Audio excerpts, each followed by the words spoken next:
Bonjour à toutes et à tous, je vous retrouve dans une vidéo bilan lecture de fin d'année dans laquelle je vais vous parler de mes meilleures lectures de l'année 2021. Donc en 2021, j'ai lu à peu près environ 80 livres. Euh, Ça a été dans l'ensemble une très bonne année de lecture, hein. J'ai pas eu d'énormes déceptions. Enfin, je vous ferai une vidéo sur quelques déceptions de l'année, mais dans l'ensemble, c'était une année avec des lectures de très bonne facture et avec évidemment plusieurs coups de cœur dont je vais vous parler dans cette vidéo. C'est toujours un petit peu difficile de faire une liste des meilleures lectures. Euh, j'ai toujours un petit peu de mal à me décider. J'ai décidé de réduire cette liste à 15 livres. Alors je sais que c'est beaucoup, mais voilà, j'ai essayé de sélectionner des livres auxquels je pense toujours aujourd'hui, même si je les ai lus depuis un certain temps.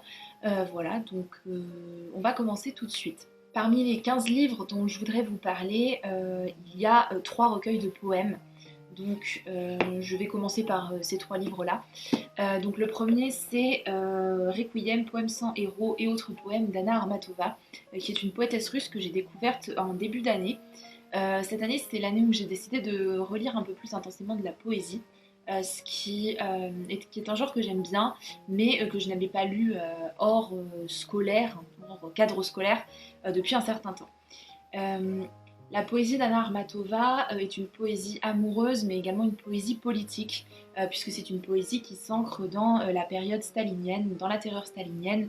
Anna Armatova a connu, à titre personnel, des drames familiaux euh, qui sont liés à l'époque stalinienne, et elle en parle dans des poèmes qui m'ont énormément touchée. Ce sont des poèmes qui, pour la plupart, en tout cas pour les poésies d'amour, sont assez courts, donc ils font à peu près 12 vers. Évidemment, c'est une traduction, donc c'est forcément éloigné, j'imagine, de la plume authentique de l'autrice, mais ce sont des textes qui m'ont énormément touchée, que ce soit les textes amoureux ou les textes politiques. C'est une poésie qui est très évocatrice, qui est très imagée, qui est très colorée. J'ai trouvé qu'elle convoquait beaucoup de couleurs et une poésie qui est également teintée de mélancolie. Voilà, donc c'était une excellente lecture, c'est un recueil assez épais, mais que je vous conseille vraiment si vous voulez la découvrir.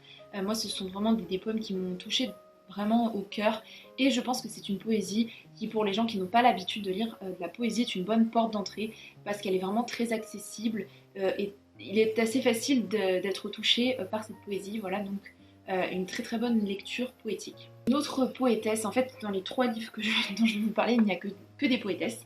Donc ce sont les poèmes d'Émilie Brontë, qui est donc l'autre texte d'Émilie Brontë, puisqu'on ne possède que de ses livres. Donc Léo de Hurlevent, évidemment, qui est un chef-d'œuvre reconnu, mais également sa poésie. Donc Léo de Hurlevent, moi je les avais lus il y a très longtemps et j'avais adoré. Enfin, c'est vraiment un livre que j'aime beaucoup et qui fait partie de mes livres préférés. Et j'avais donc très envie de découvrir ses poèmes.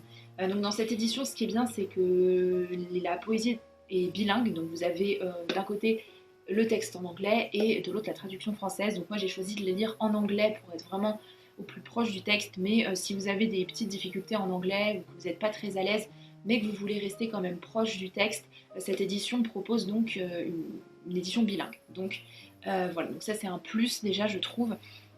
C'est une ambiance qui est très similaire à l'ambiance des Hauts de Hurlevent. Donc c'est pour ça que je pense que si vous avez aimé les Hauts de Hurlevent, ces poèmes devraient vous plaire. C'est très gothique, c'est très sombre. Euh, on a vraiment l'impression de se balader dans une lande anglaise, dans des châteaux gothiques. Il y a des vers qui sont vraiment très touchants, qui sont très beaux. Les poèmes sont de taille très inégale, ce que j'aime beaucoup. Je trouve qu'il y a une très grande variété de formes dans sa poésie. Et c'est vraiment une plongée dans une atmosphère sombre, dans une atmosphère d'époque. Enfin, c'est une poésie qui est à la fois touchante et un peu qui fait enfin, frissonner, on va dire. Voilà, donc je trouve que c'est très représentatif de l'autrice. Et vraiment, moi j'ai adoré, ça se lit très très bien, même si l'anglais, un anglais du 19e, ça se lit très bien. Enfin, c'est vraiment, je trouve qu'il n'y a rien de difficile. Enfin voilà, si vous avez un niveau correct en anglais, je pense que la traduction, enfin le texte original est largement accessible. Et enfin, un recueil que j'ai lu plus récemment, ce sont les poèmes de Louise de Villemorin. Louise de Villemorin, c'est une autrice française qui vivait dans la première moitié du XXe siècle, qui est un petit peu passée à l'oubli, même si j'ai l'impression qu'elle connaît un petit peu de renouveau récemment. Mais c'est une poétesse qui était extrêmement populaire. Et donc j'ai découvert ses poèmes cette année et j'ai adoré. Je sais pas comment vous expliquer à quel point j'ai adoré, mais il y a des textes parfois que vous lisez et vous avez l'impression qu'ils ont été écrits pour vous, ou que la personne qui les a écrits comprenait en fait ce que vous ressentiez. Et voilà, moi j'aurais aimé écrire quelque chose comme ça. Je trouve que c'est très beau, c'est touchant et en même temps c'est toujours un peu, c'est assez lumineux, c'est assez poétique, enfin, il y a énormément d'émotions diverses que l'on ressent à la lecture. Euh, Parfois, enfin, vous lisez une phrase et vous trouvez ça juste beau, quoi. Je sais pas trop comment expliquer davantage. C'est un petit peu difficile de commenter la poésie, je trouve. Enfin, j'ai trouvé ça très beau. Pareil, c'est des poèmes qui ont des fins extrêmement hétéroclites. Le thème principal, c'est l'amour, mais pas uniquement. Elle parle pas mal de famille, d'enfance, de liberté. Enfin, c'est vraiment un recueil que je vous conseille. En plus, il est très court. J'ai vraiment eu un énorme coup de cœur pour cette autrice que je vais assurément lire plus l'année prochaine. Voilà, donc un autre recueil de poésie qui était vraiment formidable. Ensuite, je passe au texte en prose du coup et je commence, il n'y a pas vraiment d'ordre, je vais pas commencer par mon préféré ou terminer par mon préféré. Je les ai pris d'ailleurs dans l'ordre chronologique, hein. Je suis allée sur ma liste Goodreads et j'ai pris selon l'ordre chronologique de lecture, hein. Donc il n'y a pas d'ordre particulier, il n'y a pas vraiment une lecture forcément qui s'est démarquée d'une autre, enfin voilà, donc ne faites pas attention à l'ordre, c'est ça que je veux dire. Donc premier texte en prose dont je voudrais vous parler, c'est Le consentement de Vanessa Springora. Donc ce texte est sorti l'année dernière. Non, oui, l'année dernière. Enfin, il y a 2 ans maintenant, en fait, quasiment. Donc c'est un texte qui a énormément fait parler, donc je ne vais pas le résumer dans des grandes lignes, mais c'est un texte dans lequel Vanessa Springora raconte la relation qu'elle a eue quand elle avait 14-15 ans avec un écrivain extrêmement célèbre dont elle ne donne pas le nom, mais dont on sait tous de qui elle parle, très célèbre de l'époque, dans une relation qui était donc une relation pédophile, une relation dont tous ses proches étaient au courant, y compris sa mère notamment, et personne n'a rien fait pour la sortir de là. Elle raconte comment elle a été séduite par cet homme, comment elle a été manipulée et comment elle a essayé de s'en sortir. Et ce texte, en fait, est un moyen également pour elle de punir, en fait, cet homme. Un homme qui est complètement obsédé par l'écriture et qui commettait impunément des actes pédocriminels desquels il parlait dans ses livres sans jamais être inquiété et en étant complètement encensé par l'intelligentsia de l'époque et par les milieux intellectuels et culturels. Écrire ce livre pour Vanessa Springora, c'était une manière de reprendre en main son histoire et de condamner par la littérature celui qui justement a toujours été sauvé par la littérature, puisque c'est sa qualité d'écrivain célèbre qui a fait qu'il n'a jamais été condamné pour ses actes et qu'il a toujours été reconnu comme un immense écrivain. Et moi je pense qu'à l'heure actuelle, ses qualités d'écrivain sont largement passées à la trappe par rapport à ses crimes de pédocriminel, même si évidemment ça n'efface en rien ce qu'il a fait, et j'imagine que les victimes, y compris Vanessa Springora, en souffrent toujours. Je pense quand même qu'avec ce livre et avec ce témoignage, il y a quelque chose qui a changé quand même dans la perception qu'on a de cet homme, qui je pense sera plus reconnu pour ses crimes que pour ses écrits, et ça c'est tant mieux. Voilà. C'est un témoignage extrêmement poignant, extrêmement frappant. Évidemment, âme sensible s'abstenir, hein, je pense que c'est pas la peine de le préciser. Il y a quand même des choses assez explicites, donc si c'est un sujet sensible, ne vous précipitez pas pour le lire. Mais c'est un livre essentiel pour comprendre comment des hommes célèbres en fait manipulent des jeunes femmes, des jeunes filles, en fait, même pas des jeunes femmes, des jeunes filles, puisqu'à 14-15 ans on est encore une enfant, manipulent des jeunes filles pour avoir des relations sexuelles avec elles. Ça la montre tout le cheminement d'un pervers narcissique, prédateur sexuel, d'un criminel, d'un agresseur, d'un violeur. Voilà, c'est un texte essentiel pour comprendre énormément de choses. Moi, ça m'a bouleversée. Je trouve que Vanessa Springora écrit très bien en plus. Voilà, donc c'est bouleversant, mais c'est un texte essentiel et je ne regrette pas du tout de l'avoir lu. Un autre texte que j'ai lu en début d'année, L'amant de Marguerite Duras. Alors Marguerite Duras, c'est une de mes autrices préférées. J'adore ses livres, enfin la plupart de ses livres que j'ai lus, je les ai adorés. et l'amant a vraiment été un coup de cœur. J'ai l'impression que c'est un livre, enfin de manière générale, j'ai l'impression que Duras est quand même une autrice qui divise. Beaucoup de gens la trouvent formidable, d'autres ne la supportent pas. Voilà. Donc c'est vraiment une autrice clivante, j'ai l'impression. Moi en tout cas, l'amant, j'ai adoré. C'est une histoire d'amour entre Marguerite Duras. Enfin, c'est pas une autobiographie, c'est plutôt de l'autofiction. Mais ça s'inspire de la vie de Marguerite Duras, qui, quand elle était jeune, a eu une relation avec un homme plus âgé, donc un chinois comme elle l'appelle dans le livre. Puisque, je ne sais pas si vous le savez, mais Marguerite Duras a vécu ses premières années de vie en Indochine française, puisque ses parents travaillaient là-bas. C'est un livre qui explore donc cette histoire d'amour, l'échec de cette histoire d'amour parce que l'homme est beaucoup plus vieux et parce que la mère de Marguerite Duras s'y opposait totalement, puis le retour en France et la fin un petit peu de cet amour mais qui a perduré pour l'autrice.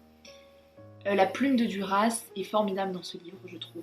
Alors c'est une plume particulière, hein, c'est assez sec, c'est assez froid, c'est pas poétique, c'est peu évocateur, mais c'est des mots si justes. Enfin, moi je trouve qu'elle a des mots tellement justes pour décrire ce qu'elle ressent. Moi la fin notamment, je peux évidemment pas vous la spoiler, mais je trouve que la fin est une des meilleures fins que j'ai lues de ma vie de lectrice. C'est incroyable, ça vous touche le cœur, moi ça m'a détruite. Voilà. C'est magnifique, vous êtes plongé dedans, c'est vraiment c'est son chef-d'œuvre et je comprends pourquoi. Voilà, j'ai pas grand chose d'autre à dire sur ce livre. Lisez-le, même si Marguerite Duras ne vous plaît pas, lisez-le, essayez. Moi je trouve que c'est magnifique. Voilà. Autre livre magnifique, premier auteur, puisque jusque-là je n'ai parlé que d'autrices, Martin Eden de Jack London. J'ai un peu parlé de ce livre, je crois, dans une vidéo bilan de mi-année. Je vais en reparler du coup, parce que je pense que j'en avais pas beaucoup parlé. Martin Eden, c'est le chef-d'œuvre de Jack London, qui est un auteur américain. C'est l'histoire de Martin, qui est un jeune homme qui, au début du livre, va sauver le frère d'une jeune femme et va être introduit dans cette famille et va tomber amoureux de Ruth, donc la jeune femme de la famille.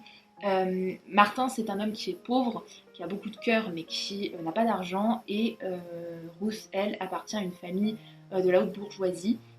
Donc évidemment, ses parents sont opposés à l'union entre les deux personnes, et Martin va tenter de se cultiver, il va lire énormément, il va s'intéresser à la littérature pour acquérir un niveau de culture suffisamment élevé pour pouvoir séduire Ruth et éventuellement l'épouser. Martin va devenir écrivain, il va se passionner vraiment pour la littérature et il ne va jamais être vraiment reconnu à sa juste valeur. C'est un livre qui est extrêmement triste, voilà, je ne vous le cache pas, c'est vraiment pas un livre à lire si vous avez encore de l'espoir pour l'humanité. Voilà, c'est très très triste. Moi, en tant que personne qui écrit, je me suis beaucoup reconnue dans la manière dont Martin était un petit peu toujours déchiré. Martin, c'est vraiment la figure de l'artiste qui est méprisé quand il écrit des choses qui n'ont aucun succès et qui est complètement adulé par les mêmes personnes qui le détestaient et le méprisaient quand il ne faisait aucune vente et qui devient complètement adulé donc par ces personnes quand il se met à vendre des livres. C'est un personnage qui, je trouve, est extrêmement humain, extrêmement touchant, auquel on s'identifie parfaitement. C'est vraiment un livre qui montre la difficulté de la condition des artistes, qui sont pour la plupart extrêmement précaires et qui sont constamment dans un équilibre entre extrême précarité et accès à une gloire démesurée en fait. C'est un livre, plus ça avance, plus vous constatez que ça ne peut pas bien finir. C'est évidemment un livre qui traite également de questions sociales, puisque Martin va notamment se passionner pour le socialisme et c'est évidemment le récit d'un homme pauvre qui n'arrive jamais en fait à satisfaire la haute société, il n'arrive jamais à passer cette barrière sociale parce qu'il est constamment rappelé à ses origines. Donc c'est pas du tout un roman à lire si vous avez de l'espoir encore, si vous avez de l'espoir pour la société, un espoir d'amour qui transcenderait les classes sociales, hein, c'est malheureusement pas du tout ce qui est décrit dans ce livre.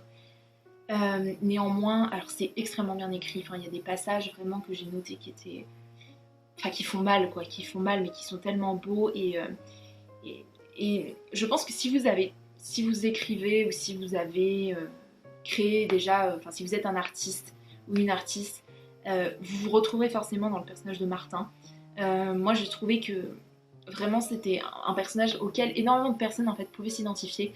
Donc je pense que c'est un livre qui ne peut pas ne pas plaire. Enfin, j'ai jamais vu une critique négative sur Martin Eden et je pense que c'est parce que le personnage de Martin parle vraiment à beaucoup de gens. Voilà, donc c'est un peu long mais ça se lit très très bien. Voilà, encore une lecture que je vous recommande. Mais retour chez les autrices avec un classique, classique de chez classique, hein, Mrs. Dalloway de Virginia Woolf. Virginia Woolf, c'est pas le premier livre que je lis d'elle, puisque j'ai déjà lu Les Vagues, que j'avais pas du tout aimé, Orlando, j'avais pas trop aimé non plus, et j'avais lu Une chambre à soi et Nuit et jour, que pour le coup j'avais beaucoup aimé. Donc c'était un petit peu qui tout double avec Mrs. Dalloway, ça a été plutôt double que quitte, vous vous en doutez si je vous en parle dans cette vidéo.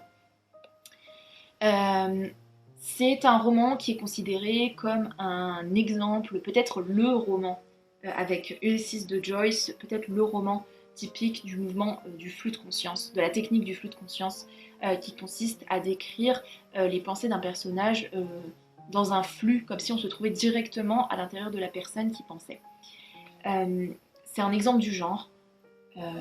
C'est extrêmement bien exécuté par Woolf avec ce personnage de Mrs. Dalloway, qui est une femme qui décide un matin de sortir pour faire des courses parce qu'elle organise une soirée et ses pensées vont un peu vagabonder et se porter sur sa vie, sur ses amours, sur ses enfants, sur sa famille.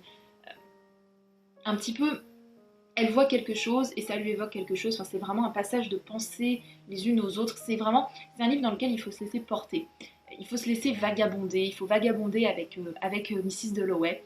Il faut vraiment suivre l'intrigue, faire comme si on ne faisait qu'une personne avec elle et juste voilà, se mettre à sa place et comprendre comment son esprit fonctionne.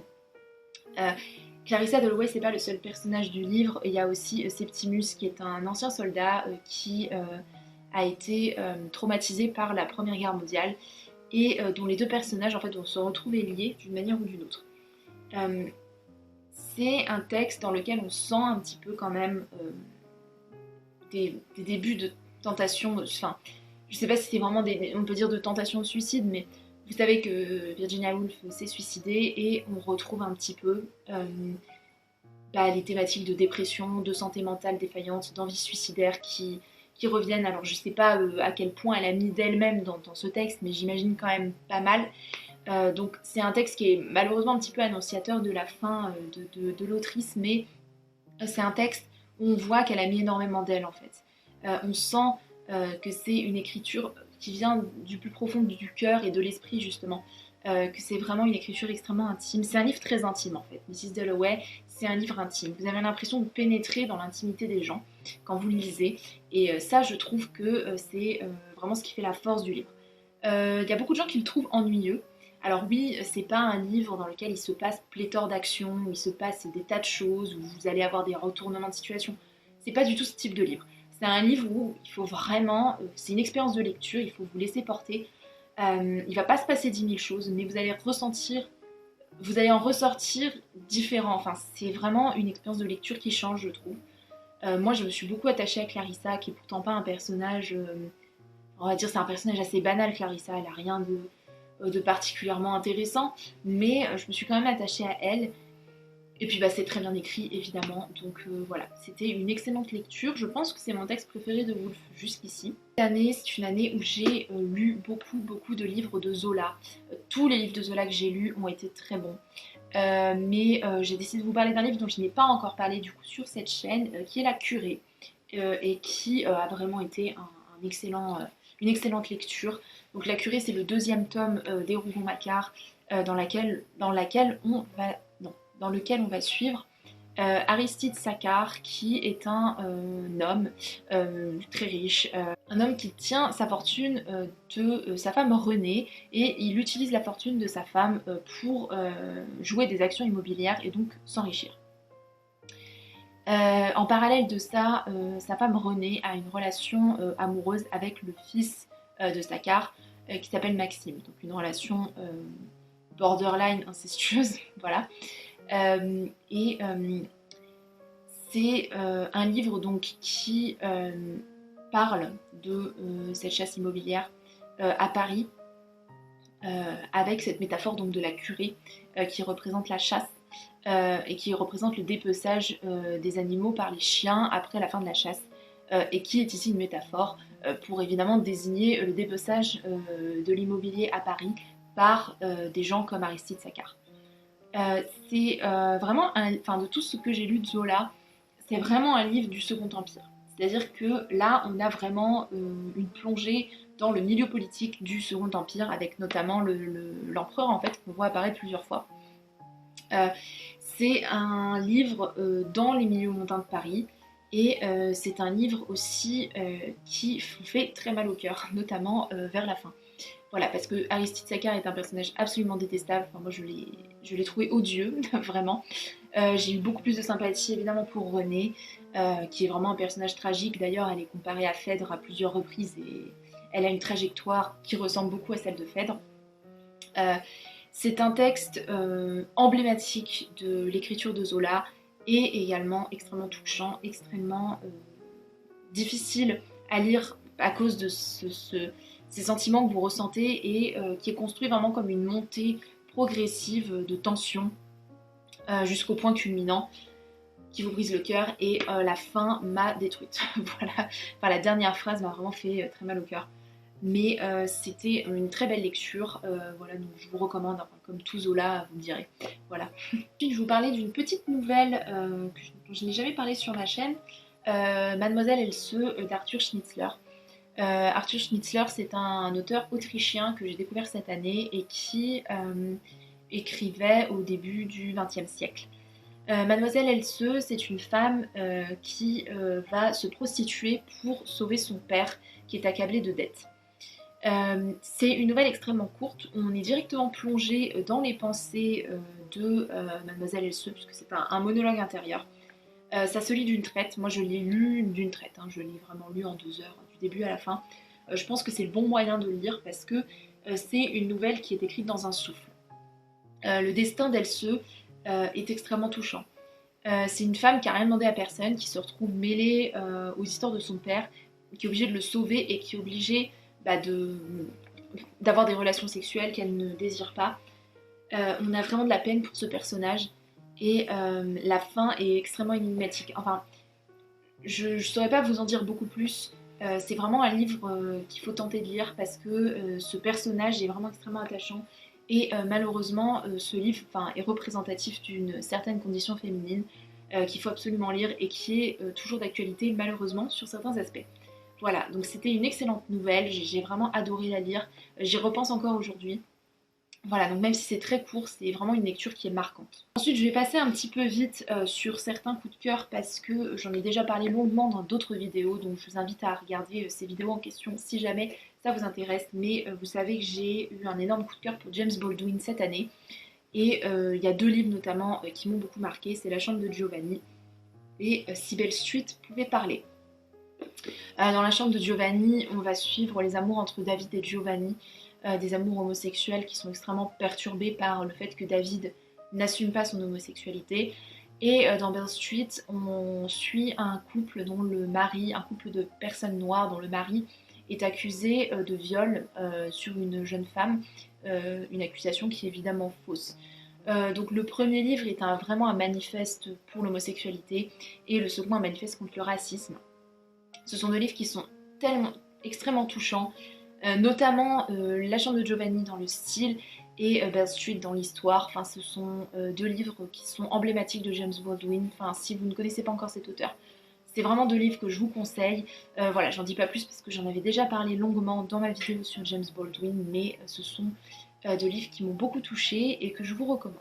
Pareil, je passe vite sur des lectures que j'ai fait cet été, dont je vous avais parlé dans une vidéo dédiée, donc Crime et Châtiment de Dostoïevski et l'autobiographie C'est moi qui souligne de Nina Berberova. J'en ai très longuement parlé, mais ce sont 2 livres qui ne me quittent plus et qui me restent encore dans l'esprit, donc voilà, pareil, 2 lectures que je vous recommande absolument. Je vais vous parler ensuite d'un livre de Mahmoud Darwish, La Palestine comme métaphore, qui est un recueil d'interviews en fait de Mahmoud Darwish dans lesquels il parle de deux sujets principalement, la Palestine et la poésie. Donc c'est un manifeste à la fois politique et littéraire dans lequel l'auteur revient sur sa vision de son pays, un pays évidemment déchiré, un pays envahi, un pays martyrisé, occupé, opprimé, un pays qu'il a dû fuir et dont l'exil le fait énormément souffrir en réalité, et de la poésie moderne, de la poésie contemporaine, de son rapport avec la tradition poétique arabe, ce qu'est pour lui une écriture poétique, ce qu'est pour lui être un poète. C'est un livre qui est assez court, mais qui est tellement enrichissant et c'est incroyable de voir que c'est un livre qui est oral, enfin parce que ce sont des entretiens qui ont été retranscrits, mais que Mahmoud Darwish parle comme il écrit, on dirait. Enfin, tout est poétique, même quand il parle de la Palestine, quand il parle de choses horribles, de choses politiques. Il y a toujours ce ton, ce style poétique derrière. C'est un livre extrêmement puissant, qui est passionnant et vous apprenez plein de choses, à la fois sur la Palestine et sur la poésie. Voilà, donc si vous connaissez pas Mahmoud Darwish, je pense que c'est une bonne porte d'entrée. Enfin, moi, je l'ai découvert avec ce livre. Et on ne peut qu'être touché par le sort de la Palestine en lisant ce livre. On ne peut qu'être touché par l'exil et la souffrance qu'il ressent. Et aussi, voilà, d'en apprendre autant sur un poète conçoit son art. C'est tellement précieux. Enfin, moi, je trouve qu'on a appris j'ai appris vraiment beaucoup de choses. Voilà, donc c'est extrêmement informateur et ça se lit très très bien. Et il y a vraiment énormément de passages qui sont juste très beaux enfin, à lire. Donc voilà. Ensuite, un livre dont je vous ai parlé à l'occasion de l'automne coréen, qui est La place de Cho In-hoon. Comment vous expliquer ce livre 160 pages à peu près de poésie, en gros, avec l'histoire de Myung-jun qui quitte son pays, donc la Corée pour aller en pays neutre, parce il n'arrive pas en fait à prendre parti dans la guerre qui a lieu entre la Corée du Nord et la Corée du Sud. Il a été forcé de fuir au nord à cause de son père qui était militant communiste et il ne s'est jamais vraiment intégré là-bas, il n'a jamais vraiment été accepté. C'est un homme qui, comme tous les Coréens, à une certaine période, a été divisé entre ces deux patries qui ont été séparées. C'est un livre qui questionne énormément de choses, qui questionne les choix à faire en temps de conflit, qui questionne l'appartenance politique, qui questionne le rapport à la patrie, à la terre. Euh, Est-ce que les fautes de nos parents aussi doivent nous être inculpées? Voilà, le rapport entre la culpabilité parentale et la culpabilité d'un enfant. Myung-gyun, c'est un personnage qui est divisé dans tous ses aspects de la vie, y compris les aspects politiques, mais également les aspects amoureux. C'est un personnage qui n'arrive jamais vraiment à se faire une place, notamment parce qu'il manque de conviction et de fermeté. Voilà. C'est un très beau livre, c'est extrêmement bien écrit. Enfin, moi j'ai adoré le style. Donc voilà, c'est pareil, c'est une excellente lecture. C'est en plus un livre qui est emblématique de la littérature coréenne, puisqu'il est emblématique de la modernité, ce qu'on appelle la modernité coréenne. Donc je pense que c'est un livre en plus à lire si vous voulez vous intéresser un peu plus précisément à la littérature coréenne, aux mouvements, à ces différents mouvements historiques. Voilà, donc une excellente lecture. Et enfin, je vous parle d'un livre que j'ai lu très récemment, et qui est donc mon dernier coup de cœur de l'année. C'est Ma cousine Rachel de Daphné du Maurier, qui est le deuxième livre que je lis de l'autrice après Rebecca, qui est un de mes livres préférés. On retrouve dans Ma cousine Rachel, c'est un petit peu comme les poèmes d'Emily Brontë, on retrouve l'ambiance des romans de du Maurier, enfin on retrouve l'ambiance de Rebecca. Ma cousine Rachel, c'est un livre dans lequel on suit Philippe, qui est un homme qui a été élevé par son cousin Ambroise à la mort de ses parents. Et Ambroise, lors d'un voyage en Italie, va tomber amoureux d'une de ses cousines, la cousine Rachel, à laquelle il va se marier. Philippe va un petit peu mal vivre, enfin va très mal vivre cet éloignement parce qu'il est très attaché à son cousin et dans plusieurs de ses lettres, Ambroise accuse en fait Rachel de l'empoisonner. Et il va mourir en fait, son état de santé va se dégrader peu à peu et il va mourir. Et la cousine Rachel va revenir en Angleterre pour voir Philippe et Philippe va en fait il a soupçonné d'avoir tué Ambroise, mais il va découvrir une femme qui ne correspond absolument pas à l'image qui s'était faite d'elle, et il va en tomber amoureux. L'intérêt de ce livre, c'est vraiment le personnage de Rachel, qui est un personnage extrêmement ambigu, extrêmement flou moralement, on ne sait pas trop où elle se situe.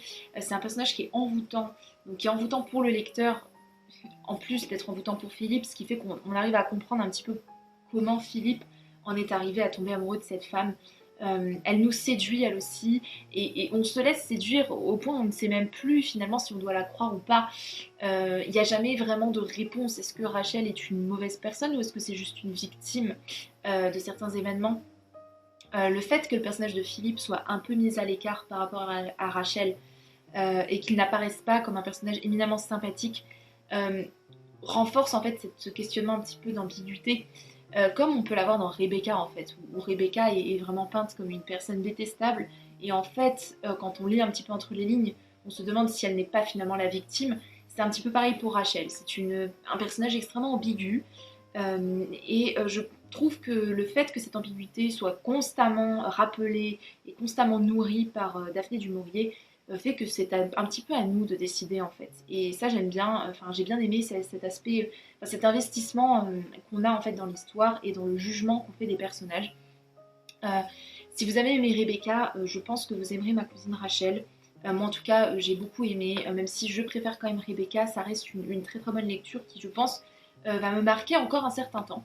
Voilà, et encore une fois on retrouve, comme chez Rebecca, cette ambiance un petit peu gothique, même si elle est beaucoup moins présente, on retrouve quand même cette ambiance un petit peu sombre qu'on avait déjà dans le chef-d'œuvre de l'autrice.